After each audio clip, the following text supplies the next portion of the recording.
इस वीडियो में हम लोग देखेंगे क्लास 7वीं गणित प्रश्नावली 1.1 के क्वेश्चन नंबर 11 को देखेंगे और क्वेश्चन नंबर 12 को। क्वेश्चन नंबर 11 में दिया गया यहाँ पे कि निम्नलिखित गुणों का एक एक उदाहरण दीजिए।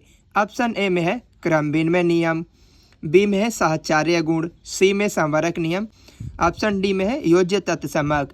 इसको कॉपी पे नोट कर लेते हैं, इसके बाद समझाने का प्रयास करते हैं। यहाँ पे ऑप्शन ए में दिया गया है योग का क्रम विनिमय नियम जो होता है a प्लस बी बराबर b प्लस ए होता है, और गुणा का क्रम विनिमय नियम जो होता है a गुणे b बराबर b गुणे ए।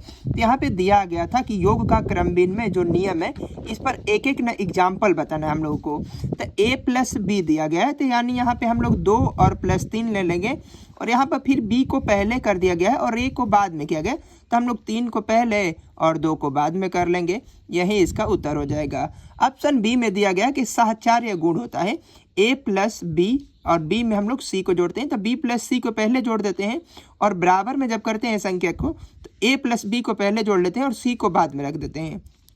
इसका एक एग्जाम्पल देना, एक उदाहरण देना हम लोग को। तो यहाँ पे लिखेंगे हम लोग 2 + 3 + 5, तो 3 + 5 को हम लोग एक कोष्ठ में कर देंगे, और यहाँ पे दिया गया कि a प्लस बी है, a प्लस बी, तो यहाँ पे 2 + 3 को कर लेंगे हम लोग, तो 2 + 3 को एक कोष्ठ में कर देंगे और 5 को बाहर ही कर देंगे। यह इसका उत्तर हो जाएगा। ऑप्शन सी में दिया गया है संवरक नियम। संवरक नियम क्या होता है? a + b बराबर ना c होता है, कोई संख्या तीसरी संख्या प्राप्त होती है। इसका एग्जाम्पल एक हम लोग देख लेते हैं कि 2 में हम लोग 6 को जोड़ देंगे, 2 में हम लोग 6 को जोड़ देंगे तो बराबर होता है 8, यानी a संख्या 2 है और b संख्या जो है 6 है, और c का जो मान प्राप्त है वह 8 है।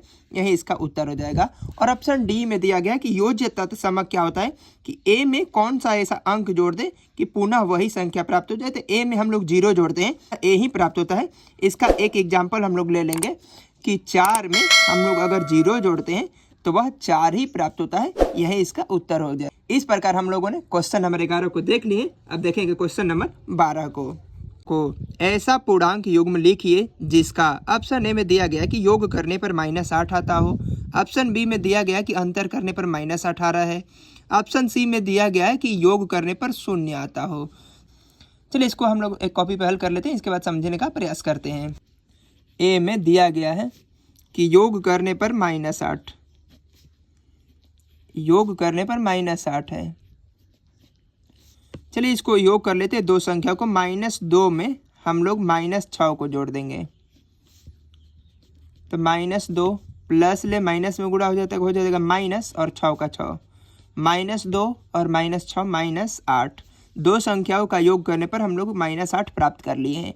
अब ऑप्शन बी में दिया गया है कि अंतर करने पर -18 है, इसको अंतर कर लाना है। तो चलिए इसको भी देख लेते हैं। -1 में हम लोग +17 को अंतर कर देते हैं, यानी कि घटा देते हैं, तो -1 माइनस प्लस गुणा हो जाएगा माइनस और 17 का 17, -1 और -17 -18।